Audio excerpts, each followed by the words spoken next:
Things not coming out on time. Yeah, planning sucks, and then real life happens. We're not even filming it on Halloween. We're not even filming it. Shut up, Ray. Ruining the point. illusion. That's why it's the late one. We were gonna film on Halloween, but Well, I mean, they could think that it got filmed on Halloween and then just got released late, but then Ray shattered that illusion. thank you, Raymond. What I'm here for. It's time to start over. Oh boy. So today we have a new guest, or a new person. Guest maybe, I don't know. Raymond! Yay! Hi. And these other losers. Does this mean I can talk really loud and have it come up in both microphones? You can. Sweet. So yeah, other people, say hi. Hello. Oh. Yay, thanks for that. Scott, that was amazing.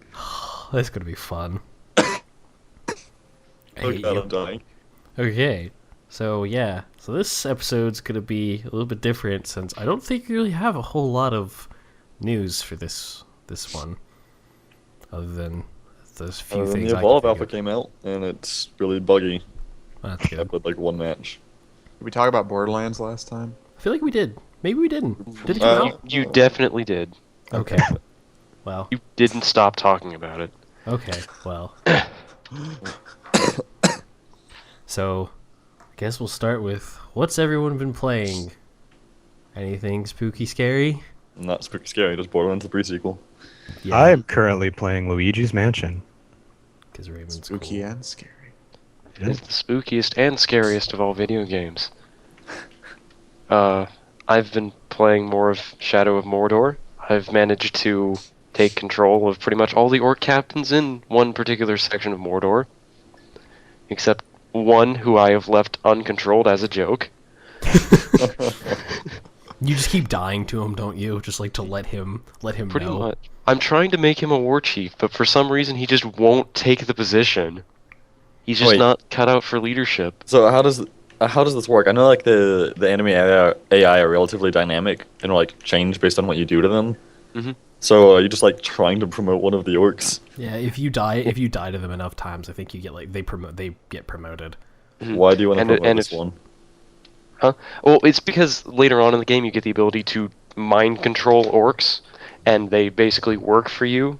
But I've gotten all of them, all the war chiefs in this one particular region, except for one guy who is still evil, and I'm trying to get him promoted, just so I can take him down at the height of his success. Well, he technically, just- whenever you take him down, it's the height of his success. Shut up. At his highest potential. Yeah. Uh, But I freaking sacrificed one of my orc captains to him so that he could become war chief, and then someone else just took the position, and it's like I didn't even know you could do that. It's like, what? I guess he's just not cut out for leadership. It's very This is my frustrating. spot now, and you get to go back to being a peasant. Congrats. Well, So yeah, that's frustrating. all right, Scott, Yeah. what have you been playing? Yesterday, I played both episodes of the BioShock Burial at Sea DLC. And today, I've been playing a new game that I got the other day because it was on sale called Transistor, which Would you like- is would you- freaking awesome. Would you like to explain? Since Well, you see, it's extremely not ambiguous, but I'm still very confused because it is definitely not a game that holds your hand or explains anything. Pretty much the only things it explained was like what buttons to press to do something, but it doesn't That sounds explain familiar. what the somethings are.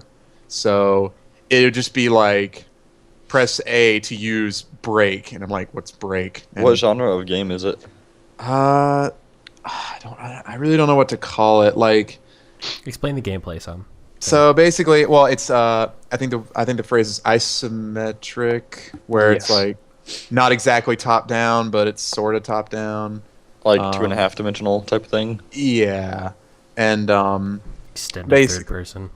basically, it's really interesting because the battles that you get in, it's very like a lot of like the mechanics are inspired by programming languages because like all of your abilities are functions that are and like they it's a really interesting like ability system because you get just like a certain amount of abilities, and you can link the abilities to each other or have them be independent. And based on whether it's like the primary ability or the sub ability, it does something different. So like you can use ability 1 and ability 2 separately, or you can use like ability 2 to modify ability 1, and it's really weird. So there's like a ton of different combinations of stuff you can do, and it kind of has sort of like a VATS sort of thing where like from Fallout, where you can just like use moves in the overworld and like in real time, or you can hit a button and like freeze time and then plan out moves in succession, and there's like a gauge where each move will take up a certain amount of the gauge to execute, and then they all execute at once, which is pretty much what you have to do in order to not die, because you really don't have any sort of evasive maneuverability outside of using that, so you pretty much just get pummeled if you don't. But it's really interesting. The music is really, really good, and I think like the basic premise of it is that like you're playing as this female who is like a really famous singer. Oh, and that's then, why you want to play it. What? So that's why you play it, because it is a female main character. Of course, that's the tag I searched for. And it's like, and then something happens, and then like she finds this sword thing, which is called the transistor, and it has like a consciousness, and it's basically the narrator the whole time, and okay, its voice is really sexy. Yeah, its voice is really sexy. I love the sword's voice. It's like, because it's like all. It kind of sounds like it's over a cell phone, but not exactly. And he's just like, hey, maybe we should go over here. And it's like, ooh, you go, man. What are you gonna do to me? What are you gonna do to me?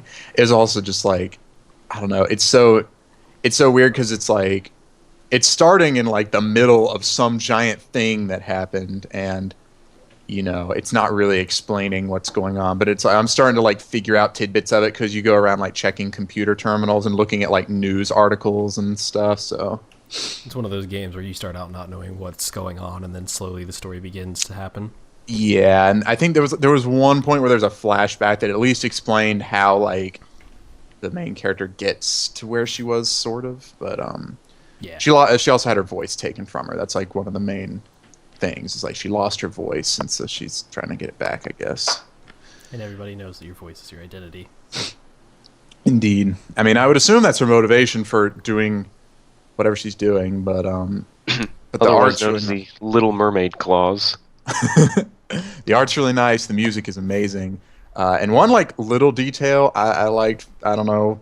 It was like the sword is like really big, and so when you run around, you just kind of drag it on the ground, and it like leaves sparks behind it. I was just like, I was like, that's a nice touch. She, it's like being slightly realistic. She's a singer. She wouldn't have the combat ability to carry around this giant ass sword. It's I like it. Anyway, that's about it. Oh, that's good. And all you've been playing, Garrett, is basically what I've been playing, the pre-sequel. Hooray! Yeah, finally beat it. Scott and I were playing a Claptrap Athena run, and now we're playing a double. We're doing a double Wilhelm run. Double Wilhelm. So speaking of that game, the guy I've been playing with, after we beat the game on New Game Plus, we well, now we need new characters, and so but we didn't really want to level anyone up from the start. So what we did was we made 2 claptraps, and then he found something. I don't remember what it's called, but he found basically a program that he can open and then edit the game files with as we're playing in real time. And so now we both have 2 level 50 claptraps with literally every skill maxed out in all the trees. Oh my! And God, the claptraps are just hilarious when they're like that. It's not a character to actually play through the game with. It's just you can have so much fun messing around with it, and it's entertaining. Yeah, Claptrap's not fun to play with because you suddenly get the Gunzerker thing going, and then you're just blasting everything all the time. The pirate ship, until you get Gun cool. Wizard, and then sometimes Gun Wizard tends to Gun Wizard's Wizard is over Gunzerker. Gun Wizard is one of the ones that I am super happy exists. There's a claptrap skill. I can't remember what it's called, but reduces your. Oh, it doesn't reduce your clip size. It fires all of the bullets in your clip in one shot, and like does the damage of the entire magazine in one shot. That's horrifying and amazing all at the same So like, time. if you miss, you're down a magazine, but if you hit, you're gonna do a ton of damage at once.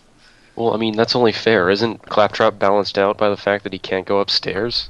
No, he had stair climbing subroutines installed. 0 out of 10. It's actually explained in the plot. It was actually really funny yeah. because Wasn't it like it was like they took something really important out to put in combat and stair climbing protocol? No, he just dances.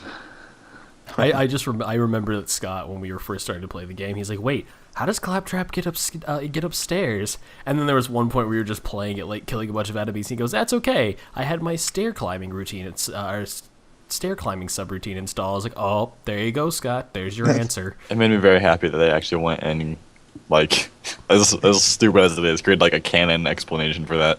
Yeah. It's also very strange now playing as Wilhelm because I actually have to breathe. I was so used to playing as Claptrap that actually using oxygen is very strange. And Wilhelm is one of my favorite characters because he's one of those characters of very few words, but all his words are hilarious. Especially when you like start out with him, you get that little like recorder, and then Jack's just like, "Hey Wilhelm, want to go blow up stuff on the moon?" "No." "There's a lot of there's a couple $1,000,000 in it for you." "Okay." And he just goes, "Yep, that's my backstory." Like, all right, that could have been explained in a couple seconds. It's pretty good. His backstory about like his life that you can find in one of the areas with the audio logs is pretty funny. He's really good at fights. Yeah. When I was a kid, I was good at fights. When I was a teenager, I was good at fights. Yeah, he's a pretty good character for as little as he talks. It's also good to see all the like other characters that happened before, and like the interconnections between all the games. I guess technically, like the characters, the Vault Hunters from Borderlands 2 haven't gotten a whole lot of attention towards, you know. There's a rumor that the next Borderlands game they're gonna make is gonna be MMO-ish. Oh. Just based on how pre-sequel ended. Yeah, because every game needs to go that direction. Just make everything an MMO. Kind of don't want that to happen, but you know, whatever. We'll Not, see. every not until fight- we bring Toontown back. We need Toontown 2. The game industry is ready. Toontown, like 2. So Taylor, what are the spooky, scary new releases that happened in like the past month? Since I think you know better than I do. Well, the two that I've heard of were The Evil Within and Alien Isolation. And I've heard very middling things about The Evil Within. Usually as in average. Yeah, and I looked up gameplay for that game because I thought it looked entertaining to me. But when I actually saw the gameplay, it seemed kind of pedestrian. Pedestrian. Yeah, pedestrian. land. Like, Plebeian, you if have to will. walk. Yes, Scott, you do have to walk in that game. That's how you get places. Yeah, I've heard complaints about how it's like a action game with scary parts in it and stuff like that after the first section. And Which one was the one that was by the same person, or like the guy who helped with the Resident Evil games or something? The Evil Within. Okay, Yeah. that's what I thought it was. which kind of makes sense since those have kind of gone the same way. Isn't they're there not- like a mode in the Evil Within where you could just completely play without your head? I don't know. I I've- haven't actually Oh, played. that I- is I true. just Yes, I have heard know about that. That sounds kind of awesome. Hmm. But, you know. Is it more like with the horror in that game? Well, I guess no one really knows, but is the horror in that, is it more like jump scary, or is it like kind of like... I think a fair amount is jump scares and just like really generic, like lots of Gory. blood and gore trying to make Gory. it creepy. Yeah. Oh look, that monster is missing one of his body parts. Oh no. Either Are that you is like scared yet? a Silent Hill sausage dog. Like in the gameplay video I watched, in the first 20 minutes, basically you end up in a room filled with chainsaws, like corpses hanging from meat hooks, and then you end up in a pool of blood. I mean, Like, that's it's that type that's a of thing. regular Tuesday for me. I mean, is that not how everyone wakes up on a Tuesday morning? Yeah, I generally just slide out of bed directly into a pile of body parts. See, I sleep outside of my body, so generally, like, I have to get my skeleton back into me when I wake up in the morning. I It's really an Totally arduous understand. process. Spooky, scary What, Garrett, I skeletons. slept over in your room. How did you not notice? I don't Oh, that's know. right, because you sleep, and then trains couldn't wake you up. I do sleep pretty heavily. Wait, like Yes. the train noise or getting hit by a train? Yes. I mean, either. Both. the same time, really. Like, Well, I mean, yeah. If I'm getting hit by a train, there's gonna be a noise associated. I mean, depending on how you got hit, you might still not wake up forever. Permanently. Essentially, that's a good question. Like, if you got like crushed by something and died, so you're if you dead. got like You're dead, Scott. That's No, the end Jordan. of this. that's Thank not you, where Logan, for your that's not where I was science. going with this. I was gonna say like if you got like shot in the head or like your skull was crushed while you were sleeping, would you wake up for an instant or would you just Honestly, I Like, think it depends on how quickly you're killed. Your body takes time to process pain and whatnot. So if the actual process happens quicker than you can comprehend, then no, you would not notice. Science. So that was a bit of a dark turn there. Spooky. So yeah, Alien the evil Isolation. within has mostly been average. Okay. Yeah. And then Alien Isolation, I've heard, is pretty much stressful. And isolation is the constantly check your motion tracker game because you don't want to get snuck up on and destroyed. I mean, yeah, it's a giant phallic alien. You coming can through your face. hear it crawling around in the vents like above you and around you when you're playing, and you just know it's there, and it's rather See, frightening. I watched someone play it, and like every time they're going to the vents, I'm like, don't do that. That seems like a terrible Well, when you're actually idea. in the vent, you're relatively safe. Oh, The vent is well. like the safety place. Uh, The alien uses a different set of vents than you do. I don't care. The specific alien designated vents. Yeah, it's separate but equal. The giant phallic alien crawling into the tubes. Mm. Yeah. Well, I've just heard that game is very stressful and actually pretty Oh, yeah. difficult. I suck at stealth games, so I imagine that I would just like die instantly. I love stealth games. It would be like, okay, you got to sneak around the alien, and then I would run and it would molest me. You And can I would like not. make noise boxes and stuff, and basically use those to throw them into groups of enemies. And the alien will hear it and like just come in and clean up everything, and then you can just go through in the path of destruction that the alien has made. That's terrible. Oh, that's yep.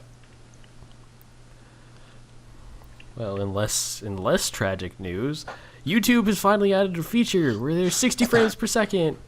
Yay! Hooray! Now all the Yay. console plebeians will know the truth. No, we're still gonna have that whole. I don't see the difference. I don't understand what you guys are talking about. And that is that. Yay for offending people. Yay. God, Luigi's nose. such buoyancy?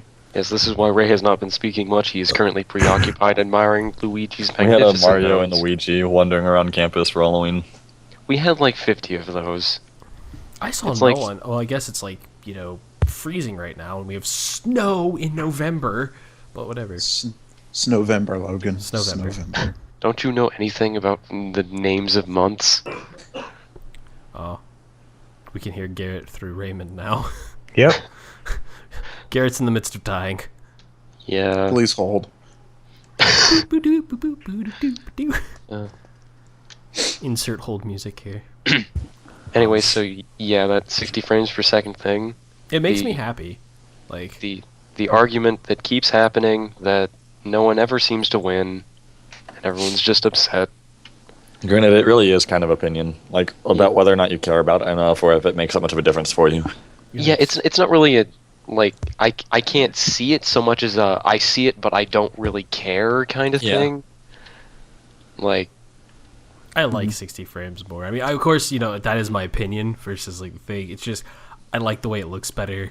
It's much more fluid and clean. Hold on. What argument is there about this? that it's not Now worth. your eyes can't pick up 60 frames per second, and that there's no reason to do it. That you can't differentiate 30 from 60. Yeah. Oh, well, you definitely can. Yeah. Yeah. Especially if you just play, it's like in Smash Brothers, like how all the Are we doing assist this? trophies. We're doing this. What? Well, no, I'm just using it as an example. All the assist Scary trophies move, skeletons. all the assist trophies and stuff move at 30 frames per second, while the fighters move at 60. So if you see them side by side, you can definitely see it, kind of thing. So maybe it's like if they watch it, if people watch it separately, they may not be able It's to tell. exactly it's exactly the same as audio. A lot of people will not notice differences in audio quality. Yeah. The exact same thing can be applied to visual quality. Hey Logan, are you the one There that's is- there's about a- Knights of Sidonia, where like the characters all move and like a lower frame rate than the background? Oh god, yes. I remember watching that and I was just uncomfortable at that fact. I was like, but they're not moving the same. No. Something's wrong here. So yeah, those of you who have Netflix, you should look up Knights of Sidonia and I've watch an heard about episode. it. I mean, you could just watch like a couple seconds of it and realize that everything else is moving at 60 frames while the characters are moving at like 30, and it's gross. No, the character's moving at like 15. Right, yeah. It's really bad. There's a huge difference between the two. Granted, there is for like video and sound, there is like a threshold where it stops making a difference to Well, people. yeah. Like Yeah. I think it's like I forget what it is for the frames. I think it's like you can't tell a difference beyond like 80 frames, or maybe it's like 100. Yeah, I but think it's, I want to say it's 120 or something like that. yeah, Somewhere. actually that sounds about right. So it's like if you go any higher than 120, it'll look exactly the same as 120. And of course, part of it is you're going to notice the difference between 30 and 60 more than you're going to notice the difference between 60 and 120. Yeah, the only reason that like that going really high would even matter would be for editing purposes, because you would have way more frames to Ugh. work with. Oh to god, edit. so many frames to work with. So like you could zoom in and make very minuscule changes, but that's really the only reason you need to go extremely Just high. throw in the most subtle of messages, the most subliminary message you possibly can. Drink Mountain Dew. Doritos. You stop bringing that crap in here. Even Etniage. Smoke. I'm sorry, I just made a Family Guy joke. It's okay. Taylor's joke was way better. I know, right? Well, quote unquote reference rather. No, it was my joke. I just thought of that right now. So I guess now we can move on to what this week's podcast is basically to be: the top 5 horror games from everyone's opinion. And I guess we'll just kind of discuss them as people say them. So Yeah, continue. I was gonna go on with it. So say what you had to say. Oh, I was gonna ask if we were just doing it where each person just says everything, or if we would like alternate it, where one person says one game and we kind of discuss it and then move on to the next person. I was gonna go with the like one person does their whole list and we'll discuss them as they're going through their list. And if you have duplicates, you could just be like, yeah, so I also put this on my list in the like number 3 spot or whatever. So, I mean, Discussions can build upon them, so. yeah. So, since Raymond is the guest this week, you get to go first. Hooray! Oh, something you were going to say I got to go last. So, No, you just don't get to go at all.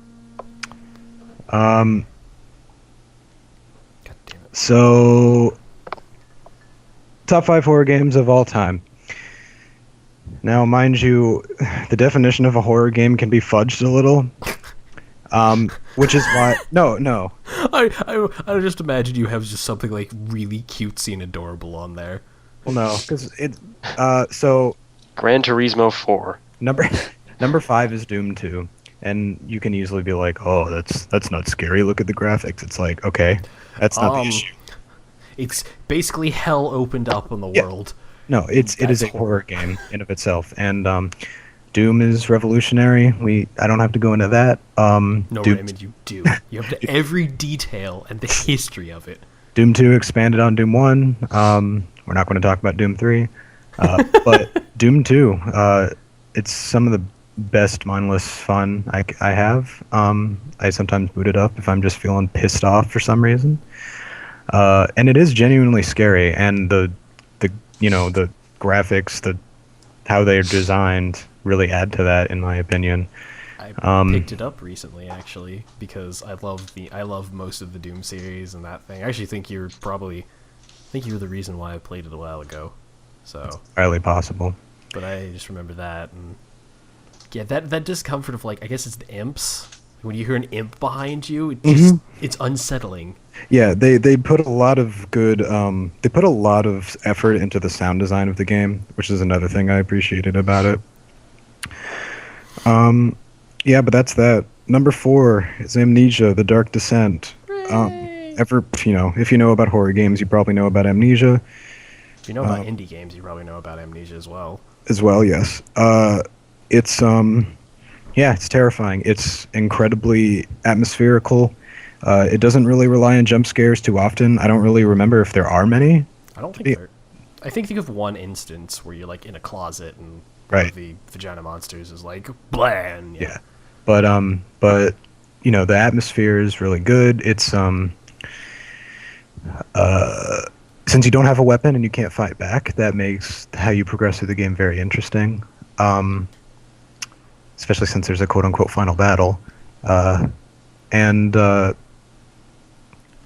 story is done through notes that the main character has written to himself because he quote unquote has amnesia. Woo! And you know, it was a relatively simple game, but a lot of effort was put into it. I appreciate it. Another good example of great sound design. Yes, number 3 is Luigi's Mansion. Now, like, real talk, Luigi's Mansion terrified me as a kid, and it still does. Like, I'm playing it right now, and it's another good example of atmosphere. But you know, it's not.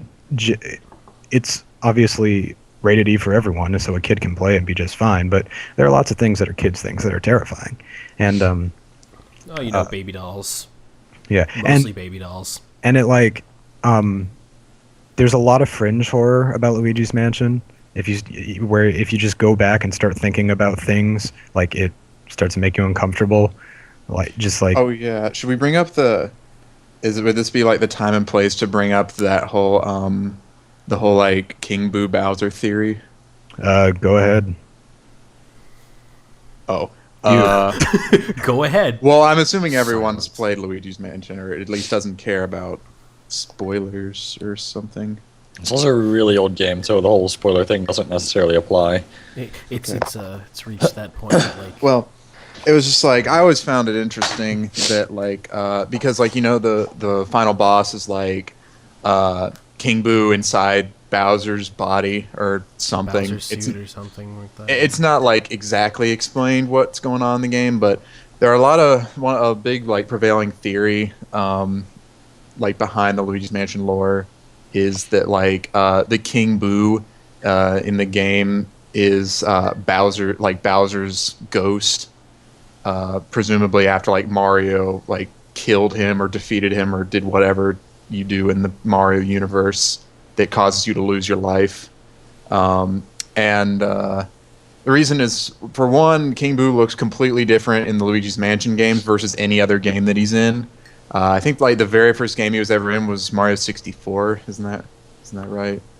I don't remember. Yes. And then he's also in like Mario Kart and, you know, other things, and he looks totally different from the Luigi's Mansion King Boo.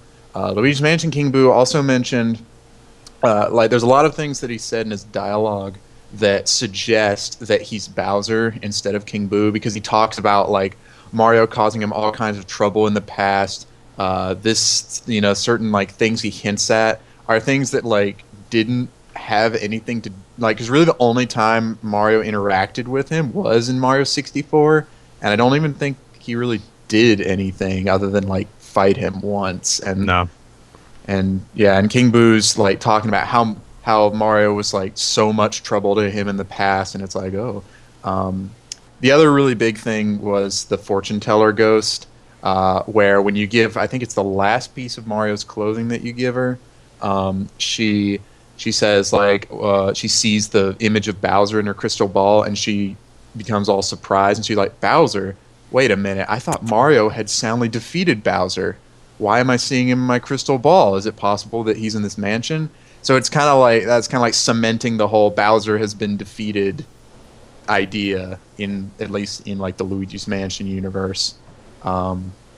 So And then there's also like, why would King Boo even like, other than just because, why would he even like try to lure Mario to the mansion in the first place?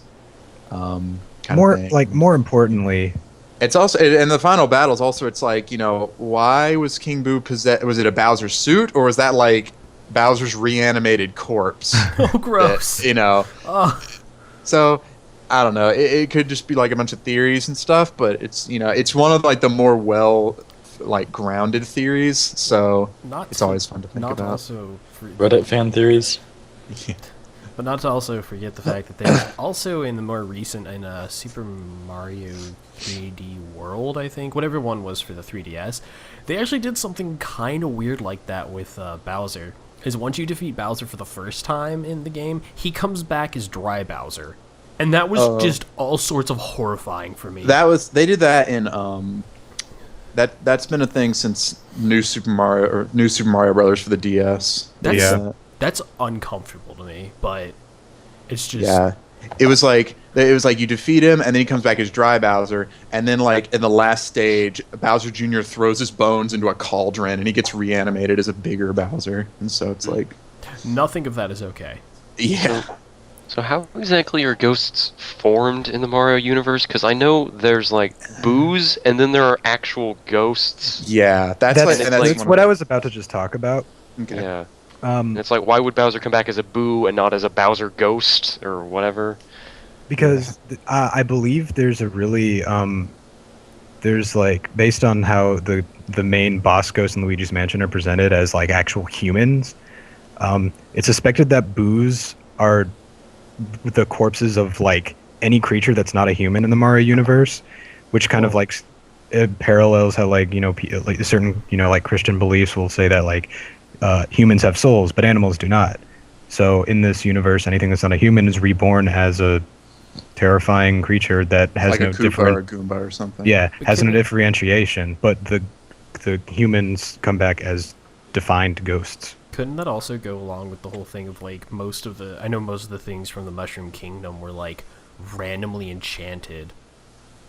If you remember like back to like I've heard it a lot for like the old Nintendo Power magazines and stuff. They explained how everything happened, and I'm pretty sure like Goombas and all of them were like just enchanted objects that got life through that enchantment. Right. So that could just be a side effect of the enchantment, I guess. Mm-hmm. So. And the full circle, the most fringe horror is like, why is this mansion of people entirely dead, and how come all of their souls were never put to rest? Yeah, because they did a lot of work like building up their character profiles, and it's like an entire family and stuff. I mean, I guess you could go. Garrett's probably the only other one who will understand this, but American Horror Story did a thing about the murder house, and basically, the moment you step in the house, you're basically doomed to come along with the. You're not doomed to come along with the dead. Not as long as it's as long as you're in the house, not like just from stepping in it. Yeah. So it's a thing of it's like that house attracts spirits, and then everyone who dies in it becomes a spirit. But like, if you stay in the house for X amount of time, you're likely to become a spirit as well. So. Yeah, but this entire family is all like they all have a specific place in this household, and presumably they would have had to have died at the same time, because unless they just didn't care well about each other. It's just like, Mr. Lugs, we knew he was gonna die. Yeah. Everyone knew Mr. Lugs was gonna die. But yeah, Luigi's Mansion. See, I told you we ended up talking way more about horror related to Luigi's Mansion than Amnesia. Yeah. And then, actually, that was it. Oh, that's all right. Number 2 is I had trouble deciding between Resident Evil 1 and Resident Evil 4. Pretty much the entire Resident Evil series from 4 all the way back to the beginning is pretty darn good horror to me. We're not going to talk about 5 and beyond. It's not part of this. Not for this conversation. Only one that it has nothing to do with whether or not they're good games. It has to do with whether or not they're good horror games, which I am under the impression they are not, because they're more action games, and that's fine. But the reason I chose Resident Evil 4 over Resident Evil 1 is this this list isn't necessarily like a game of the better like the scarier horror games. It's what I think are the horror games that are better as games. And I think Resident Evil 4 is a better game than Resident Evil 1. Resident Evil 1 is definitely arguably scarier. It has really bad controls, which is part of the gameplay because it's supposed to make you, it's like clunky. You're supposed to be uncomfortable. Of course it was. Cough, cough. Yeah, but yeah, both games present amazing atmospheres. Resident Evil 4 is incredibly terrifying. It's a pseudo action game, but it's still relatively clunky, not as clunky, but and it's accessible too, which is what I like about it. It's also they strayed away from just regular zombies, which is always I always find interesting. We actually had a discussion about that in my calculus class, which I think is hilarious. Yeah. About the different types of zombies. Oh yeah, and What, yeah. Do you not do anything in your calculus We class? do. My professor's apparently kind of a geek, and it's awesome because we talk about stuff like that. Like, Huh. and he was specifically we were actually the reason he mentioned it was we were talking about the like calculations for stuff like that. He was like, like the infection rate. He was talking about like he's like, yeah, you could put the infection rate into a graph, and it'd be an X kind of thing. It'd be this, or it'd be this kind of graph or whatever. So he was like, and it also depends on what kind of zombie we're talking about. Are we talking about fast zombies? Are we talking about slow zombies? Are we talking about the Resident Evil zombies? And I was like, there's also the Left 4 Dead zombies, which certain people are immune to the disease. And he's like, yeah. And then that one you have what's the immunity rate? So I mean, it was relative to science. I mean, it's not science to calculus. So I mean, Relative to science. I mean, But zombies yeah. are science. Going with what you said, Raymond, I'm glad that they're releasing the first one on PC. Like, Yeah, I believe they're making another remake of Resident Evil 1, I suppose, which I'm not really like, I don't really care for all the amount of remakes that are made nowadays, but I'm not complaining because a Resident Evil 1 remake is something I certainly enjoy. I will enjoy. I think they were just HD skinning it though. Like they're basically taking the game and not really increasing or improving the engine or the design. No, I'm aware. I'm glad about that because there'd be no reason to. But yeah, Resident Evil. There's not much to say about it that I haven't already said. Most of it ends up like it's the dialogue in it is terrible. It's like so cheap. But if you ignore all that, it is really, really, really fun game. That being said, actually, let me go with I think 1 or 2 honorable mentions. No, No, just I think it's just one actually. Wow, what is it called? Oh, what is it called? I'm sorry. Hold on. swear if I get any There it copyright is, got flags it. for this. I don't think anyone's going to taking copyright too me for my long? beautiful singing. Yes. Eternal Darkness, Sanity's Requiem. Curse So- you. Wait, is that the Cthulhu one? No. There's a Cthulhu one that I know. Never mind. Continue. Sorry. I mean, Sorry. so Eternal Darkness, Sanity's Requiem came out for GameCube at least. Oh, And it's a psychological horror game. is it the one with the crazy Eldritch gods? Not Eldritch, but they like seem very Eldritch. Yeah, Eldritch. Whatever. they and like the reason I didn't put it on my list is because I only played it a long time ago as a kid and I don't remember much about it.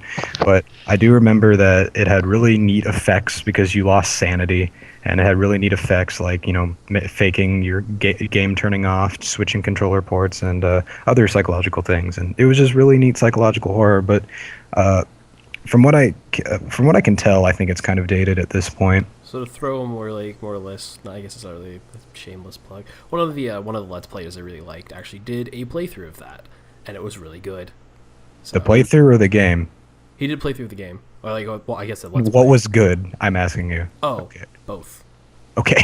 The way he played through it, he really showed off like all the different things. Like at certain points, he would just let his sanity get really low so that you could see the effects. Yeah. It's also notorious for having like a single jump scare. The bathtub. Yep, the bathtub. Fuck that. And Swearing, but whatever. and It's okay. I have a way to edit it out this time. I have thought ahead today. but yeah, Actually, leaving the if we're going by PG-13 rules, I think that should be the one F-bomb because that stupid bathtub scare is Man, terrible. what do you get it? Because I'm the best. It's fair okay. enough. but okay, yeah. So Sanity's Requiem. Who knows? Maybe it could have been on there. We'll never know. That's the horror. I don't know what I'm saying. All right. Number 1 is Silent Hill 2. You can call me like, oh, how original, but no. Silent Hill It's actually 2. on my list. So Silent Hill Also 2 mine. is a absolutely terrifying game because it focuses on atmosphere. Incredibly, absolutely incredibly. It's also like Resident Evil in that combat is not really the main portion of it, and it's relatively clunky. But yeah, it's all about survival. It's about the story. Huge plot twist at the end that we don't necessarily have to spoil. All the creatures are interesting. The atmosphere is interesting. Pyramid Head is great. Silent Hill 2 specifically took what Silent Hill 1 did, the atmosphere of Silent Hill 1, and made it a bit more accessible and way more interesting. yeah, remind me, was Silent Hill 2? Did it still have the crazy like religious culty kind of It things? did not. Okay, No, so that it didn't. I just know that that's like, especially the Silent Hill movies, like really, really went off of that like crazy culty side of things. It just makes me uncomfortable. Silent Hill 2 was very, very, very just like mysterious about it until the very end. And there's multiple endings. Yeah. Again, this is another game I haven't played in a long time. I don't even own a PlayStation 2 anymore, or a PlayStation. Was it PS1 or PS2? It was PS2. PS2. Okay, yeah, it was PS2. So I haven't played it in some time, but it definitely stuck with me. It was one of the 2 things as a kid that scared me, that and Luigi's Mansion. Silent Hill 2 kind of messed with me a bit more, to be I would honest. hope I would so, honestly. Silent Hill 2 also was known for having like one jump scare, and it was a cat in a locker. Yeah. When you say known for one jump scare, all I think of is that one stupid jump scare in Infinite. But you don't know about that yet, so I won't spoil it or anything. It's just that one instant. I keep swearing. Sorry, but Oh, that's 2. It's PG-14 now. We just keep adding numbers each time. uh, Yeah, he didn't go all the way through with it, so we're good. yeah. Like marriage. Silent Hill, it's also been remade like several times. Well, the concept of Silent Hill has been reused in other Silent Hill games, and the town rather, and it was pretty innovative with like. It had like point and click esque puzzles, which I And enjoyed, Those goddamn puzzles that are just the worst. especially if it's a Left 4 Dead 2 mod. No, that was so bad. That was one of the worst ideas we've ever had. Hey guys, Yeah. let's play the Silent Hill thing. Where even are we on the map, guys? I don't know. Yeah. Those are my top 5. I'm not there. I didn't put anything like Dead Space on there or Fear or anything because jump scares are not. They're cheap ways of doing horror, and I never appreciate them. Well, I'll say Dead Space 1 isn't really so much jump scary as it is the whole game is creepy. No, I recognize that, but it's full of jump scares still. And I like Dead Space 1. I think it's an enjoyable game to play because it's a nice atmosphere, but it relied too much on jump scares, and it got old after a while. And the gameplay itself got old after a while to me. But yeah, I guess that's it. I feel like moving on from that, we should go to Garrett since I know he's a fan of Dead Space. I am a fan of Dead Space. Let me actually pull up my list real quick. I think I had Dead Space rated as right now it's at my number one, and I have 4 games listed because screw That- you. That's The- okay. I'm not doing It's 5. Dead Space 1, 2, Um, and 3. And then Dead Space Ignition as well, the weird comic-y one. Yeah, no. So Dead Space was my first one, and I actually really enjoyed it because I love sci-fi, and so just the whole spaceship thing was nice. And then Ray already sort of addressed that, but I felt like the whole game was pretty fun. I like how it gave you some like options to customize like your weapons and upgrade them and do that type of stuff, Yeah, and that's cool. which is cool to me. I like mechanics like that. But speaking of the sci-fi theme, I have Alien Isolation as my second. It's not a game that I've played a whole lot of, but I have seen a lot of gameplay, and what I have played of it is really fun. And the fact that the alien itself it doesn't have really much many scripted events after the start of the game. So at any point, it can just like come out at you, and you're not going to be prepared for it. So the whole time, you're just sort of being followed by it, and have to avoid it. I also had Amnesia listed, so Ray did a pretty good job of covering that. And unfortunately, Ray covered like the entire Resident Evil series, and I have Resident Evil 4 listed. So most of my list got covered by Ray in his topics, except for Alien Isolation. So you're just completely redundant then, aren't you? Yes. Okay, from there, I guess, since he's basically been covered already. Taylor, I'm going to save you for after Scott, since I know Scott's list is kind of... Not a list. Kinda He It weird. is he's so very a few. list. Actually, I managed to actually get a list. Only one of mine is not the entire game, so. I screw I you. feel like I'm going to disagree with that, because I'm just going to say that entire game is... Continue. Please Oh, go I ahead. I know where that's going. All right. Please go ahead. Oh, I know where I was going to. All right, so my number 5 is I don't know if you consider it horror, but actually I don't know why I'm so indecisive about everything. It was a SCP Containment Breach. Yeah, it completely That counts is horror. Okay. So yeah, because I just haven't played that many horror. Like I don't play a lot of horror games. as- You play a lot of indie kind of stuff, so... Yeah, and like stuff. But yeah, SCP Containment Breach is like it has like just the right amount of like I mean I know it's been updated like a ton, since its first thing, but like the way it first was, it was very simple, very like not extremely what's the word I'm looking for? Jump scary? No, well, the whole thing No, is it basically that. definitely is. But I mean, like, it was just, two guys walk in a chamber, and then that's like the extent of the motor skill programming in it, kind of thing. And then everything else is just you walking through rooms and things appearing behind you. But it's the part that did it for me was just kind of the paranoia of it, not necessarily like the moment where the thing finds you. It was just like the paranoia of looking in the room and monitoring your blink and all that, and that stuff. Yeah, the concept of that game. And I know, like, one of the things that I didn't play it a whole lot. I just know that there's that one part where you can look and see the creature or whatever it is through the monitor, and the monitor will go out occasionally. That is enough to terrify me. Yeah. It's just kind of like, oh yeah, we'll just, it always has to be looked at, so we'll just keep an eye on the monitor. The monitor shuts off. I'm like, nope, I'm done. I quit. I can't do it anymore. But yeah, so SCP is number 5 for me.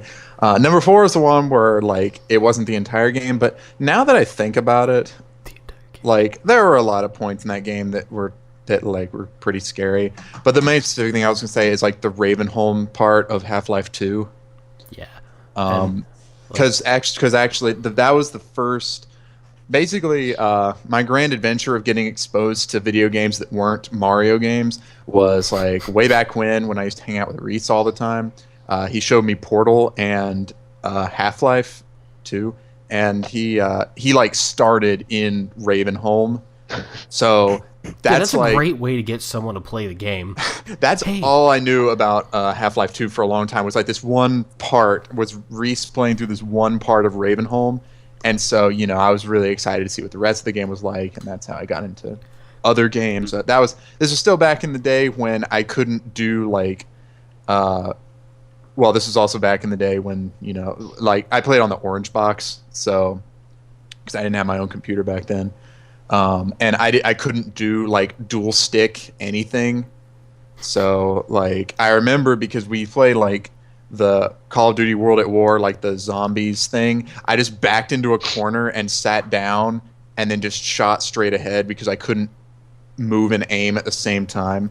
The funny thing about that is that's generally the best strategy to playing that. Yeah, I know. Well, back then also I was like, I don't know if I was just pretending or if I actually didn't have any confidence in my ability to do anything. So I just held the trigger down the whole time. I had the ray gun, so I had like a ton of ammo. Oh god. But I just held the trigger down like the entire time. Anyway, but That was the one that I said I would disagree with you on saying just that one part, because to me, Yeah. the entirety of Half-Life is pretty much terrifying. It's just that kind of, I guess, since the entire town's run down and nothing in it looks not gringy and gross, like it's horrifying in a manner that like that Dictatorship 2 that the guy has kind of Breen. that makes me uncomfortable. That is really discomforting to me. Head crab zombies, which have the most terrifying zombie sound. Oh god. Especially if you reverse it. It's just a guy screaming. Oh yeah, that's. Okay, so yeah, I guess I would consider like the entirety, especially one of the scariest parts for me of Half-Life 2, I believe, was from episode 2, which was like where you were walking around like the barns and stuff. It was like, or maybe it was like one barn, but it was the part where like you walk in a place and there's a hunter outside and you're like trying to hide and like it comes in and Oh, that would have been one of the Alex. episodes, wouldn't it? Yeah, that's Yeah. what episode Wait, 2. is that where you're like driving along and it drops a shield on either side of the building and you have to like go inside the building to disable it? Is that what I'm thinking of? Maybe. I do remember a part like that where there were. I also, hunters. oh yeah, the freaking I forget what they were called, but like the giant incubating larva thing. the It was inside the advisors. Is that what they're called? What was It was either that or like Overseer. I think it's Overseer. But This or the freaking- benefactors. No, they are advisors. But yeah, that part scared me, especially because of the noise it made as you were like walking around the barn. And And there there's were all the guards that sounded like demons. there's something about there's also another thing that Half-Life 2 captured really well is there's something things happening at night is terrifying, but there's something really terrifying about certain things happening during the day as well. Do you know what I mean? It's like Well, I think it leads back to that childhood thing of, like in the darkness you're scared, but you turn on the light and everything's okay again. it's But like then when and- things and- can just attack you in open daylight, you're like, no. That's breaking the rules. That's pretty.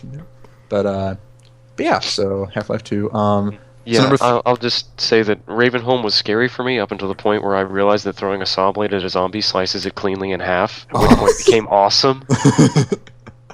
Oh my god, I loved that. That poor guy. The entirety of using the gravity gun was awesome. that one guy that you meet in Ravenholm, though, I just Oh, remember- Father Grigori. I looked at him, I'm like, you're probably gonna die, aren't you? Like, that was just my first thought. I never have a good thought about people in horror games like that. I meet a person in a horror game, like, you're probably gonna die.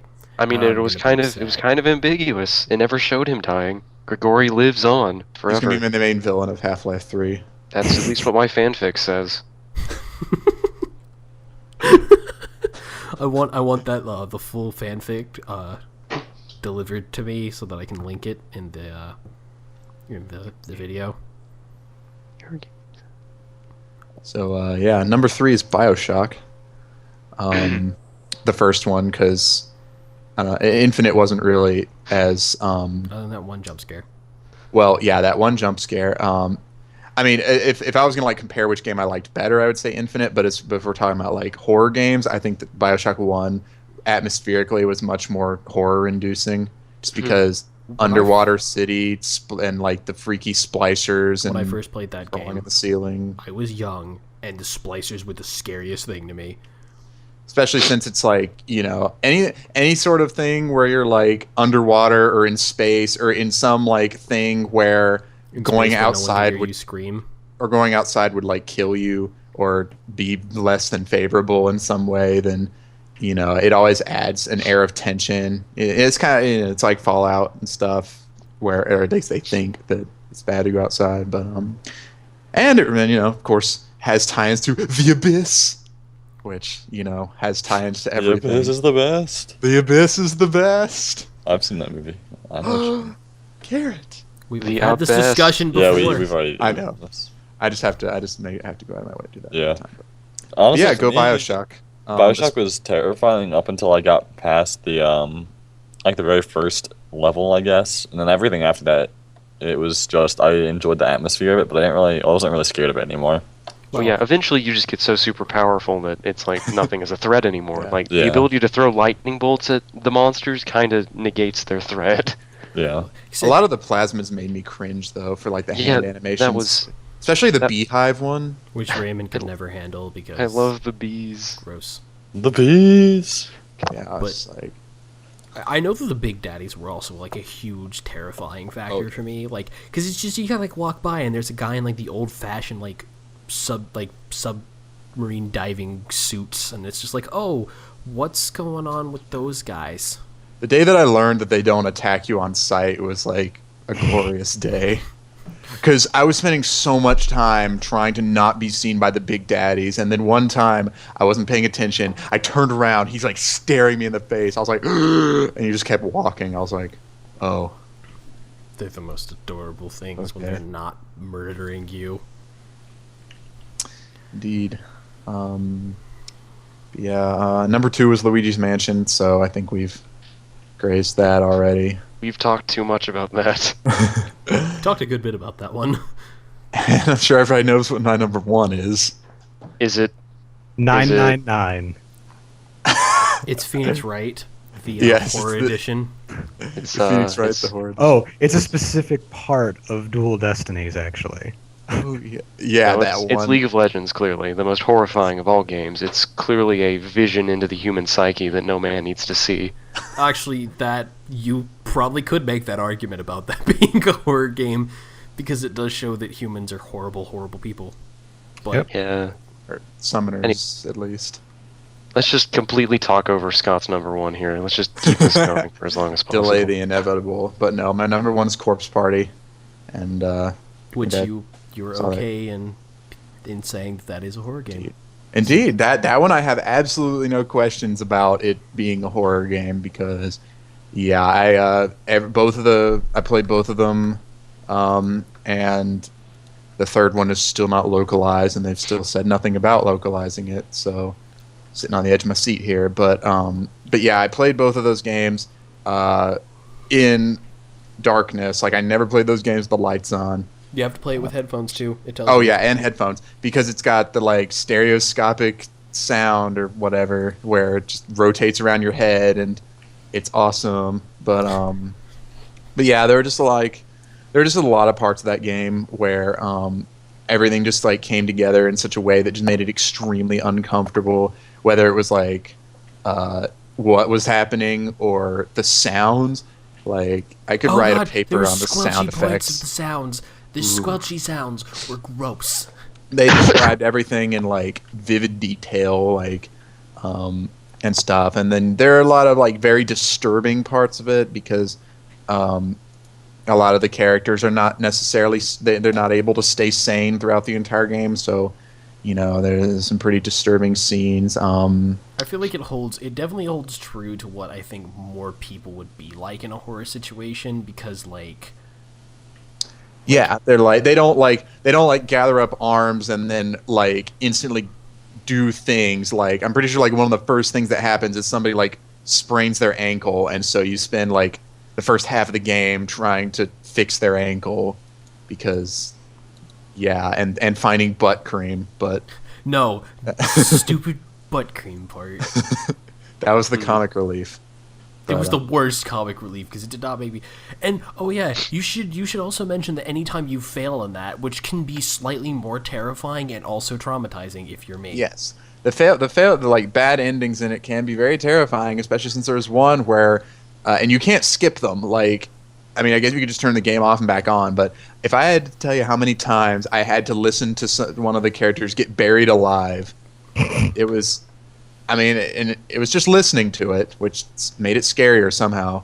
But it is not a pleasant thing to listen to. Someone Then being there was, buried alive. my mistake of I apparently missed one item in it and I went through a 15-minute gameplay, continued on for 15 minutes. Then I got the bad ending, which was another 15 minutes on top of that. So that was 30 minutes of time that I spent in this like horrible thing only because I missed one single item, and I was incredibly frustrated after that. That's essentially, well, that happened to me in the very last chapter of the game. There's like one or two items where if you don't pick them up, then you spend like an hour going down a completely wrong route, and then you get a bad ending. The thing is like, in Japan, or I guess not just in Japan, but it's generally like because of dating sims and stuff, people try to get all the endings, including like bad endings, so they had to make them at least like very, somewhat likely to be able to get, so that people could complete their ending collection and whatnot. I'm pretty sure one of the most disturbing sounds that came out of that game for me was there's just a hanging. Oh yeah. You can actually hear it. You like hear the noose tighten and everything, and it's just not. Yeah. It's not okay. No, it's not okay. And I also just like the game because it was like a way back in like 1998 or something. There was a make your own video game contest, and some dudes from Japan got RPG Maker, and they made a very like stripped down version of what it is today. And then production company noticed them, and they're like, we could work with these guys. And then the game was made like 5 more times.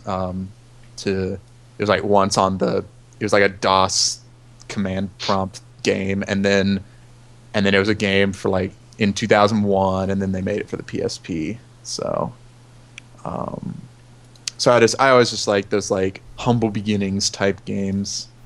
And you can tell it was made in RPG Maker because in the game you have HP, and there's no point. There's only one point in the game where you can actually lose HP. Mm-hmm. And it's really random. It's because I remember getting there and it was like, your HP is low. I was like, this has never happened before. What is this? What do I do? I don't know how to handle it, but corpse party. All right, I'm done. So piggybacking off of that, I remember my other honorable mention. My other honorable mention is Yuma Nikki. Yeah, I was about to. Oh, how did I surprised forget about that I was one? surprised that neither one of you put that on your list, actually, because when Scott, you were telling me kind of like you only had a certain amount of things. I'm like, yeah, Yuma Nikki's a thing that you guys did.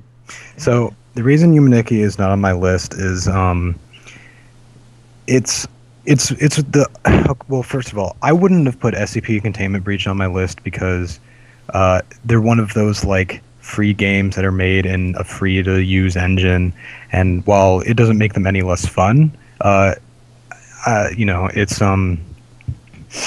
I didn't want to dive into them, but Yuma Nikki, and it's definitely scary. In the way that like it's entirely atmospherical, it's entirely like the story is entirely derived by the people who have played it, and based off of imagery throughout the game and stuff about the backstory of the main character you play as. And since it's RPG Maker, as Scott has mentioned, it's terrifying.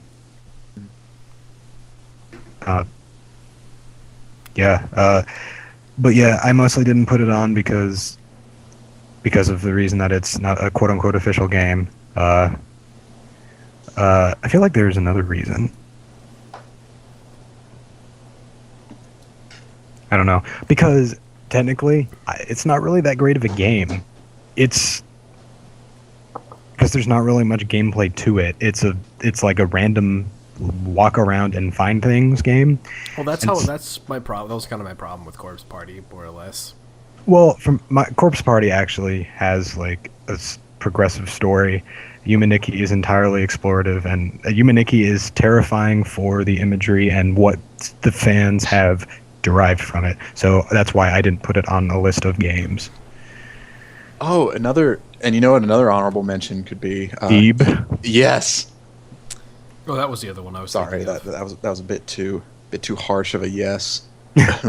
Yes, Ebe, because Ebe is it's disturbing in the same way that like Humaniki is, but it has like a progressive storyline, very short progressive storyline, but it's really good. And apparently, I got like one. I apparently didn't finish it correctly. There's like three different.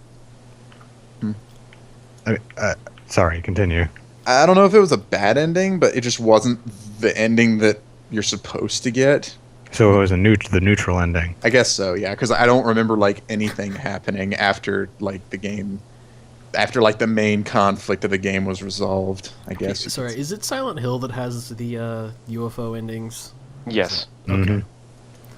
The one just, hey, UFOs. The end. Sorry. There's also I'll let Taylor talk about it because he's going to be talking about Silent Hill anyway. But there's the dog ending. Yes. So Transitions. Taylor, it's your turn. Oh man. Great. Now I get to talk for like 45 minutes about all the things I wrote down. Oh God. Oh, yeah, because I ignored your rules, and I didn't write like my top 5. I just kind of wrote down horror games that I thought were interesting to talk about in the order I thought of them, and I wrote down 7 instead of 5. So Okay. ha. I'm gonna put you behind me then. Oh man, You get to wait a second. So I should have just started talking. my my list is actually consistent of things that basically everyone has mentioned. I'm gonna go into my reasons of why I like them though. Dead Space, I actually didn't find it that scary. Everyone that I talked to was terrified by that game. That I see, they seem to be like, they're like, oh my god, it was one of the scariest games I've ever played. It didn't scare me, but the atmosphere of it was what specifically had me. Because Dead Space created such a, like, I guess a sense of kind of, I guess, dread, since so many humans were being turned into these gross necromorphs, and it was very disturbing. That basically being on the Ishimura, when you find the Ishimura in the second game, was one of the most unnerving parts of that game for me. it's kind of like the beginning of Alien 2. Aliens. Because walking back onto the Ishimura, you're just like, oh god, why? That was by far and away the scariest part of Dead Space 2. Because you're just looking around and you're just like, I remember this place. I remember how it was plagued by everything awful in the world. And you remember all the scary things were from the first game, and none of them are there, and you just don't know when it's going to happen. You just expect things to happen constantly. I put 2 Silent Hill games on my list, but one of them was Silent Hill 2 because that was lower on the list, but kind of Because that is the socially acceptable one to mention. what. I said Oh. because that is the socially acceptable one to mention. So Silent Hill 2. Yeah. Yeah. Silent Hill 2 went on there like lower on the list just because it's not that it was a bad game or anything. It's just I feel like 1 brought some more to the party, but I'll get to that in my list. But yeah, so Silent Hill 2, it had that idea and basically the manifestation of Pyramid Head as what he was, like a manifestation of someone's. Was it guilt? I'm so bad at that. Okay. I guess I can just go off on what Pyramid is supposed to represent here, since it's the thing I have a lot of contention about. Well, Pyramid Head is essentially supposed to represent, also spoilers for Silent Hill 2, James Sunderland's guilt and his desire to be punished, because he's like an executioner. And he kind of represents James Sunderland himself, since he's the only like masculine enemy in the game. So, yeah. Yeah, and I liked that concept. I always like the Silent Hill games because they bring this symbolism to things that you don't see normally. Everything that's in Silent Hill seems to kind of have a symbolic meaning to it, like what you do, what kind of crazy shit happens while you're in Silent Hill is all symbolic of the life that someone else has lived, or that person that you're playing as has lived. I put Fear on here because the original Fear and the second Fear were actually terrifying to me. They were the first horror game I've played, and I didn't feel like it was a lot of jump scares. It has jump scares to it, but like the idea of spoilers for Fear, if any of you are ever going to play it. The idea that most of this is caused by a small girl that basically was more or less like a mutant in kind of the X-Men sense. She could do creepy shit with her mind and blow people up. But the fact that you're basically, following her around on that whole... That they're just kind of trying to free her, I think, is what you're doing in the original Fear. You get to this point where you just see where they've kept her, and it's kind of like Elfen Lied or Elfen Lead. It's Yeah. German, Logan. You of I all people know. should know it. It's like Elfen Lied. Well, some people say Elfen Lied, and then they get mad at me. Which when I is- say Elfen. So you're telling me it's not about lying elves? No, it's actually the Elven song Oh. translation for you. 10 out of 10. Regardless, it's they found the girl who's caused all sorts of trouble, and it's that witch trial thing. But it's like, oh god, she's evil, lock her up. And so they basically locked up this girl since she was about 7 until she was old enough. They raped her. She had a kid. The kid is actually the character you play as in the first game. Spoilers. And yeah, so that just gets really uncomfortable and unsettling, and that's one of the reasons why Fear is such a scary horror game to me, because it kind of shows that what fear can do to another human.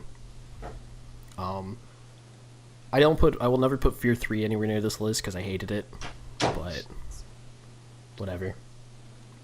Silent Hill 1 went on my second point because Silent Hill was one of the first survival horror games. It was one of the first in its genre. And it had that weird, that tight corridors, the tight camera. My favorite line to say of, have you seen a little girl? Her name's Cheryl. Because, I don't know, just it amuses me that that's basically the entirety of the game. And then it gets into the, the crazy psycho cult and demons and whatnot. And the first one I put was Amnesia, because that game to me is probably one of the best in the horror game series that I just have seen. Because you spend this entire time, you start the game, you have no idea who you are. All you know is basically your name is Daniel, and that's all you can remember. So you go through this giant castle that you have no idea how you got there, what's going on. Things are happening all around, and you're just trying to figure out to get out and who you are, what you were doing there.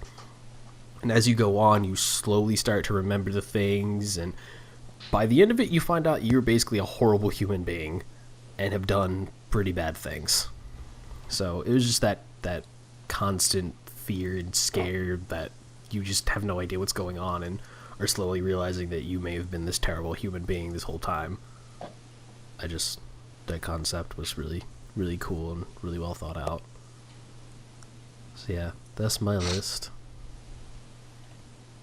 So Taylor, I guess you're gonna go on with your what's gonna take up another hour. Oh, almost certainly. Right. So the first thing I put down was Silent Hill 2, as everyone else has, just because I love the hell out of that game. And let's see, I'm trying to think of things that I can say about it that haven't already been said over and over again. I like the introduction of Pyramid Head as a villain. I don't like how he ended up kind of being the icon of the series, because he kind of loses the meaning when taken out of the game. Out of Silent Hill 2's specific setting and how it's supposed to be reflected around the main character. That was, because an then issue that was an issue with the live-action movies. yeah, because then he's just the big scary villain. He doesn't have any symbolism. He's just a big scary thing. Was he in the first movie? I don't remember. Yes, he was. I think so. I just remember I really liked the first movie. And Yeah, I mean- regardless to being, seeing Pyramid Head in it or not, just the idea of that crazy cult that was just like, some crazy city burned down and we're gonna do bunches of things. And I was like, okay, what's going on? And why is everything horrifying? Yeah, I mean, I always find cults and stuff and horror things to be interesting, although I never really find them as scary, which I kind of like Silent Hill 2 because it kind of got away from that. Because the first Silent Hill and the third one and a lot of other ones tend to focus on like the cult activity in Silent Hill, But Silent Hill 2 just kind of focused on the town and how it like shifts and shapes around its inhabitants, and how different people see different things and stuff like that. And I always feel like horror antagonists are more interesting when you can't put a human face on them, when it's just a force in the town and not some creepy witch doing things off in the background. And that's one of the things that I always liked about the Silent Hill series is, like I said, it's very symbolic of basically everyone sees Silent Hill differently, more or less, because it's kind of their penance for what they've done in their life. Right. Yeah. It's basically you're walking into your own personal hell. And I love that concept. Yeah, and a lot of the later games kind of miss that, or they play it in like too obvious a way, which was kind of Homecoming's issue, and also just because the fact they turned it into an action game, and that kind of makes it. Once you put dodge rolls into a game, it's kind of hard to make it scary anymore. Dodge rolls. Yeah. Silent Hill does win for having some of the creepiously created monsters, though. Like, Yeah. regardless to how the rest of the game has gone, you have things like the sausage dogs and... I don't think that's what they're actually called. Well, that's what I call them. They're sausage dogs. Yeah. The sausage dog and the goddamn gross nurses. And the pterodactyls, as I call them. The pterodactyls. Yeah, the creepy nurses are another thing that after Silent Hill 2 needed to stop being weird and sexy, because that was a thing. Because they're supposed to represent the main character's frustrated libido and all that stuff. And it just, like, now they're just sexy because that's how they are, and fan service, and I have strong do you feelings feel about... disgruntled? Yes. Do you need to go see one of those nurses? No, I don't. They have no face. No, they could still help you. Yeah. But anyways, that's let's see, that's Silent Hill 2. I also like how it kind of like as you interacted with the other characters in it, like Eddie and oh god, what was the girl's name? The weird one. But yeah, you can kind of like see how Silent Hill looks to them as well, and like certain monsters are reflective of their psyches and not just James's. Yeah. Like the weird like door-shaped monsters, I think they're called lying bodies, were reflective of oh god, what was her name? Whatever, the girl who was like molested by her father or whatever, which was also interesting, and like yeah. Was it Silent Hill 2? There was one that I know that was like a giant creepy baby doll monster, and I hate baby dolls. That might have been 4, The Room. I remember something about baby monsters in that one. This was a boss, and it was a little girl's doll, and I think her father had done experiments on her or some shit like that. I may be thinking of a different game. I don't even know. My brain has just melted all of them together. Yeah, I don't really remember anything like that from Silent Hill games. I'm sure there was one because dolls are creepy, and so they're gonna be in there somewhere. But yeah, I don't really remember that. So yeah, I think that's all I have to say about Silent Hill 2 for now. My second game was Animal Crossing. No, it really wasn't. But everyone should go read The Terrible Secret of Animal Crossing, because that is scary. What, that you're just a slave amongst Tom Nook? You should go read that. It's a let's play of it that basically makes it super creepy, as if it needed. I need links at the end. I will copy and paste it later, but yeah, everyone should go read that. Actually, my second one was Eternal Darkness, like Ray had it. Mm-hmm. Just because. Okay, sorry, my roommate is stealing food out of my box. Anyways. But yeah, Eternal Darkness, I always thought that was really interesting just because I love the H.P. Lovecraft mythos and all that stuff, and they take it and they don't just like that was they like don't just red beats green and green beats blue and blue beats red. Yeah, because they take that sort of eldritch horror nonsense and kind of put it in a video gamey sense, where it's essentially Pokemon in that sense. Yeah. And purple just destroys all things. Yeah, Mantarok was kind of a beast. Mantarok was scary. I like Mantarok. Giant eye monster. He eats all things. Because, let's see, what else was I going to say about it? Because, like, that's my biggest thing with a lot of, like, Lovecraft-inspired things, where they don't really reflect the things that he talked about in his books. They just take the monsters and make a thing around them. Yeah.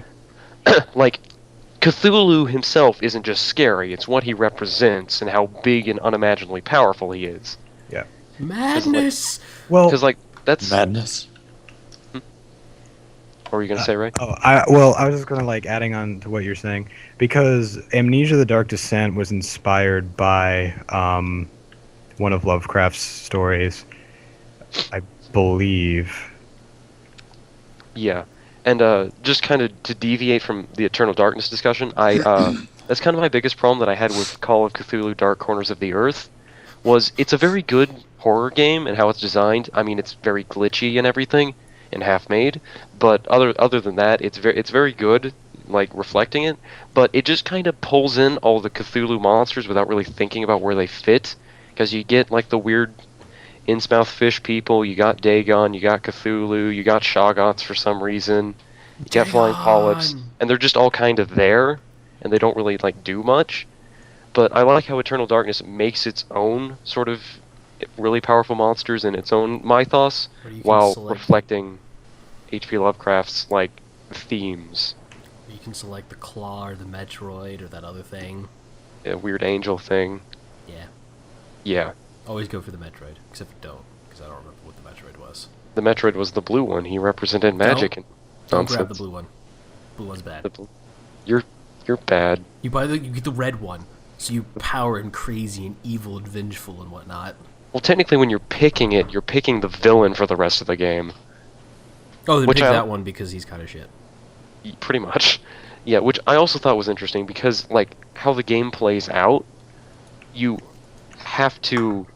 I don't know if I'm gonna, like, if anyone cares if I spoil a game from 2002, but, I actually essentially seen what... it all the way through, so I don't care. Yeah, essentially what you have to do to actually completely beat the game is you have to play through it 3 times, Yeah. picking one of the different gods each time, because in most of the things, if you just play it, your god beats the other one, and then it's free to do its own thing, which is bad because they're all evil. And then So- Mantarok squishes them all. Pretty much, because once you beat it 3 times, Mantarok essentially fuses all the timelines together, so they all beat each other simultaneously. I'm putting a picture of Mantarok in this somewhere, by the way. Yeah, he's kind of freaky looking. And apparently the native people of that area worshipped him as a fertility god, which freaks me the hell out. It's gross. But yeah. Please, Mantarok, let us have babies. I also like how it kind of worked into the whole, like, immensity of these threats by stretching it out over such a long period of time. It stretches from, like, 26 BC with the main villain Pius Augustus to 2000 with Jennifer Hale. What was her name? More evil Pius Augustus. No, the main character. Oh. Alex Roivas, that's her name. And so it kind of stretches through that period of time, and you have all these different characters that you play through. That And was so it yeah. kind of reflects how the horrific nature of it can influence history all the way through. And yeah, it also just has really interesting quotes and stuff. Yeah. Building a giant flesh pillar. Like, what is that even? Why do you even need that? Oh, and the like- fact that you have an entire city built under your house. Yeah, it seems like the contractors would notice that. Yeah, you would think giant city, like entire city built under the ground. No one notices. Yeah. And yeah, there was the one bathtub scare and the sanity effects, which were always really interesting because, like, before everyone started doing the breaking the fourth wall thing, it kind of did it first, where, like, in addition to just doing scary things like, oh, there's a bunch of monsters in this room, or oh, your head just exploded, it also does things where it's like it changes the volume randomly, or it'll, like, make it look like your TV got turned off. And then there was like, it was like, thanks for playing this game. You're like, wait, what? And then it advertises a sequel Yeah, you just that you're doesn't just like, exist. You're just like, what? Wait, what? Did I win? Yep, you won. And there was also the most horrifying one where it makes it look like all your save files got wiped. Yep, I forgot about that one. I That would one- cry. It's pretty terrible, that one. Yeah. I also remember the first time I played it when I was little. The segment where you were playing as Edward Roivas against that weird vampire monster, I just could never beat that. So it took me a while to actually beat the game, just because I got stuck on that and gave up. But yeah, that's all I have to say about Eternal Darkness for now. The next one I have is Outlast, which is a more recent game. Where has anyone else played that? Wanted to play it. I have. not played it. I played a bit of it. I have it on my Yeah. PlayStation because it was free. I can hear my roommate whispering. It's creepy in the background, just because we played that here when I first got it, and yeah, that game was pretty freaky. I like how it made you helpless without making you like completely incapable of like dealing with the monsters. It made you helpless without being worthless. Pretty much, yeah, because that's always my biggest thing with like Silent Hill and stuff. Like, I know the bad controls are part of the game, but like being a clunky tank kind of just makes it frustrating after a while. And there's a difference between being difficult and scary and just annoying me. So yeah, Outlast makes it because you can. Don't be silly, Taylor. It doesn't take much to annoy you. It really doesn't. Because you can like run around and do parkour and stuff like that. Well, not parkour. You can jump over boxes and stuff. And Woo! Parkour! yeah, and it's like a stealth game, and you are, going through an asylum and all that.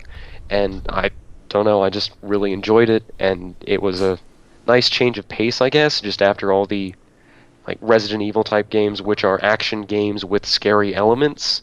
It's like actually a horror game where the focus is you being afraid and frightened and against things that you can't really fight. Well, that And- was kind of like going back to the Eldritch scary that we were talking about. Is like the entire idea of that whole Cthulhu thing is that it's something that is so crazy and out there that your mind literally cannot handle it. Your brain, you just lose your sanity because you cannot comprehend what is going on. Yeah, though Outlast does kind of at the end kind of go a little too far into explaining how all the crazy things were happening, and it does the cardinal sin of horrible things where it explains it with science, which always kind of negates the fear I was just factor of expecting something. it was like you're dead all along. No. There's a monster made by science. Not science monster. No. So yeah, that's all I have to say about Outlast. Really, I just really enjoyed that one. And then from here, I have a few just like random or indie type games. The first one I have is I Have No Mouth and I Must Scream, which is I a saw that the other day, and the title of it was enough to make me giggle. So yeah, that's basically it's basically the end quote of the original short story it was made by. Yeah. That it was based on, because originally it was a short story made by Harlan Ellison, who is a sci-fi writer, and what the whole story and what the video game is about is essentially humanity like worked up to like a third world war, and the three superpowers of the United States, Russia, and China kind of built all their supercomputers that, because like the war that was going to happen was too advanced for humans to keep up with, so they designed supercomputers that would handle all of it. But eventually the supercomputers all kind of like merged together, creating one supercomputer known as the Allied Master Computer, or AM, that then proceeded to gain sentience and go completely crazy and kill everyone. And so it then like captured 5 humans. Wait, is it 5 or is it 6? No, it's 5, and just kind of used them as his playthings for centuries. And that's kind of where the story begins, where they're just like being tortured for 112 years and stuff like that. No, 109. Yeah. And so what I Have No Mouth, I Must Scream the game is essentially a point and click game where you just go through each character's sort of backgrounds, where Am like makes them relive the traumatic experiences in their life, because they're all kind of bad people that have dark things in their past, and so Am just kind of constantly tortures them with that. And so eventually you just have to work through it, where each one kind of gets over it and overpowers it and proves Am wrong, because what his kind of thing is, he's trying to seek revenge on humanity because of their like horribleness, and you prove him wrong by overcoming it.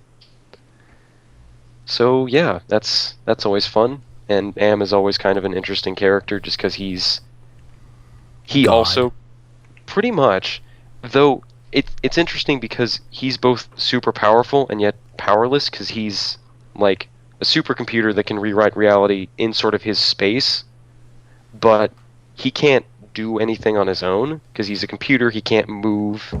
He can't really speak, even though he does. But like, yeah, he's kind of trapped on Earth is his thing, and so he's just kind of vengeful about that.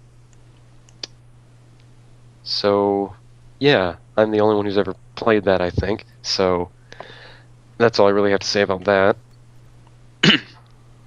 Let's see. And the next game I have is a little indie game called Eversion, which I don't know if anyone's heard about that. I have not. I feel like Anyone? I have.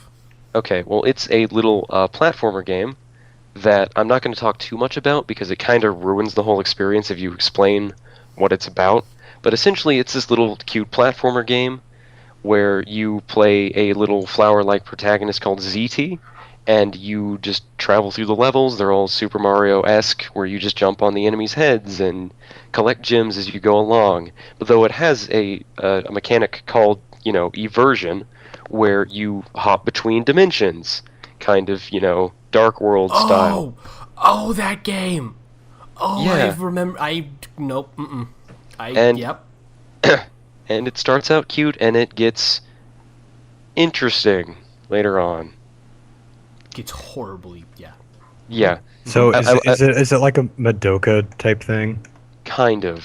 Where it looks cute, and it gets scary later on. Yeah.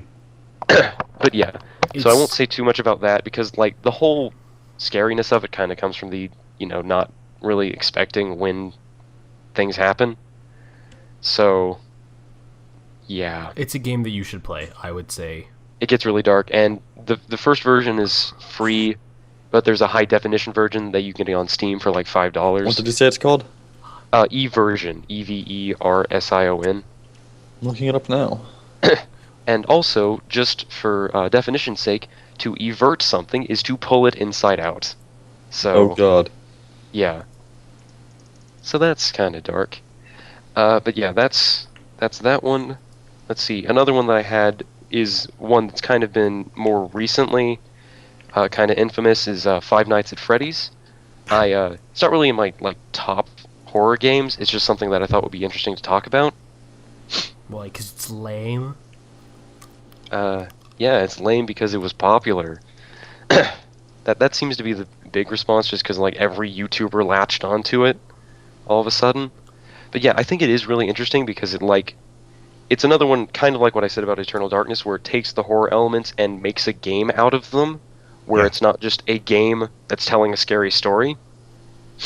Because I know people complain about jump scares, and the horror aspects are pretty much all jump scares, but the jump scares are all failure states.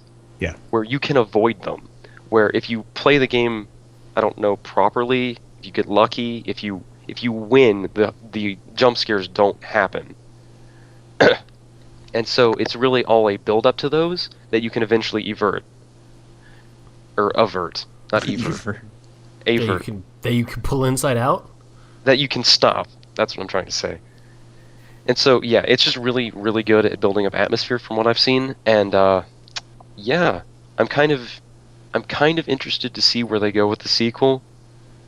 I don't know, since that's already coming out, which Yeah. seems a bit rushed. They're going to a dark place. Yeah. Though it's also just entirely made by one guy, which is really interesting that he's working on it so quickly. Which is really impressive. Though yeah, I'm interested to see where that goes, and I just thought it would be interesting to discuss that. I'd find it actually a little more amusing if the sequel's actually the real game he was working on, and Five Nights at Freddy's was just the demo. Because Yeah. it does seem like a very, I guess, minimal game. Yeah, It's it not really not that it's is. bad. It's just it doesn't have a lot to it right now. hmm That's all I meant by minimal game. Yeah. And yeah, if no one has anything else to say about that, I'll move on. And the last one is kind of a thing that would probably be unexpected from me, and I don't know if we're including visual novels in this one. We are.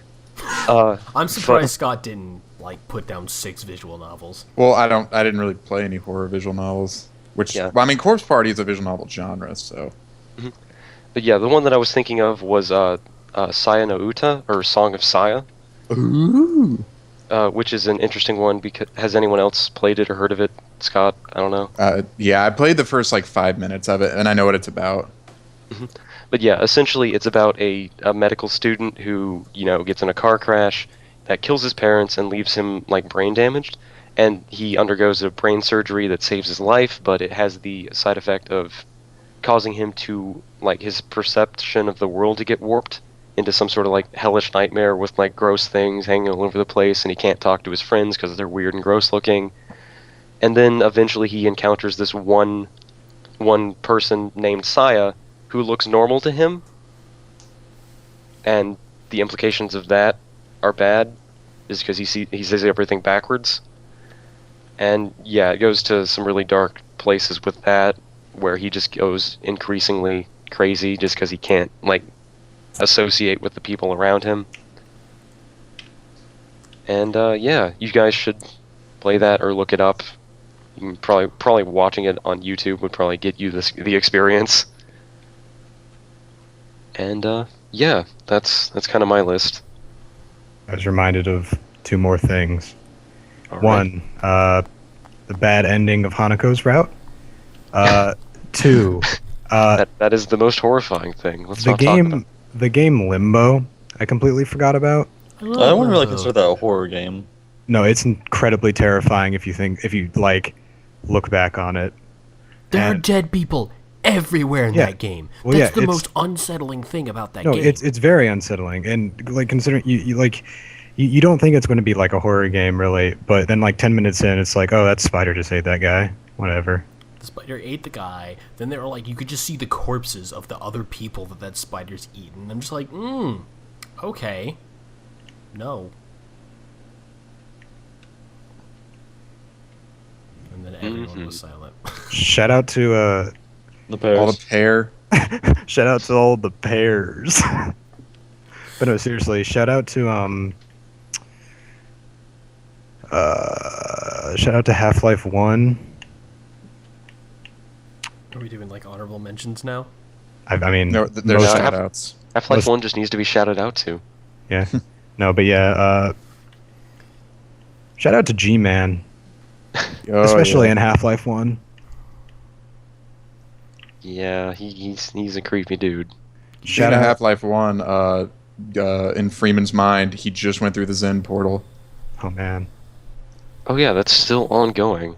Yeah, it's been like 6 years. Jesus.